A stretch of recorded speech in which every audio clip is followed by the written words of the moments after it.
நான், சலீம், பிச்சைக்காரன் அப்படின்னு தொடர்ந்து வர படங்களில் வந்து இதுதான் விஜய் ஆண்டனியோட லோ, ஹை அப்படின்னு மீட்டர் செட் பண்ணிட்டேன். வர்றவங்க வந்து தயாரா தான் வராங்க. இப்போ நம்மளும் ஸ்க்ரீனில் பார்த்துட்டு ஹீரோயினை பாருங்கள் சார் நான் ஒன்று இவ்வளோ தான் பார்க்குறேன். ஹீரோவை சிரிங்கன்னு சொன்னால் அது அதுக்குள்ளேயே தான் பண்ணுறேன்.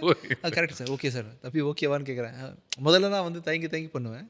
இப்போ வந்து ஓகேவான்னு தெரியும் அவங்க இதுதான் எதிர்பார்த்து வந்தாங்கன்னு சொல்லிட்டு அந்த மீட்டருக்குள்ளேயே வச்சுக்கிறேன். விஜய் ஆண்டனியாக சிரிக்கிறேன், பேசுகிறேன், அவ்வளவே அதிலேயே முடிஞ்சு போயிடுது எல்லாமே. இதை தாண்டி வந்து நான் எதுவும் முயற்சி அது அது ஒரு கேரக்டர் டைப் ஆமாம். இல்லையா? இப்பேற்பட்டவன் தனக்குள்ளேயே பெருசா அவன வெளிப்படுத்திக்க மாட்டான் அவனுடைய உணர்ச்சிகளை ரொம்ப. வெளிப்படுத்துகிற கேரக்டரும் பண்ணுறேன். கோவப்படும் போது நீங்களும் கோவப்படுவீங்களா, கத்துவீங்க. விஜய் ஆண்டனி கத்தனா எப்படி இருக்குமோ அப்படி கத்திட்டு போயிடுறேன். ஆமாம், அவ்வளோதான்.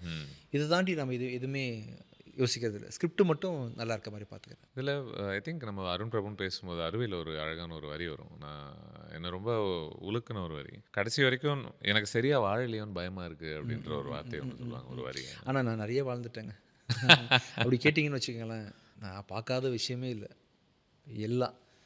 ஸோ வாழ்ந்து இப்போ ரொம்ப அமைதியாக இருக்கிறேன். ஆக்சுவலாக நிறைய சந்தோஷம் அப்படின்னு சொல்லிட்டு லைஃபே வந்து ரொம்ப யூனிக்காக இருக்குது.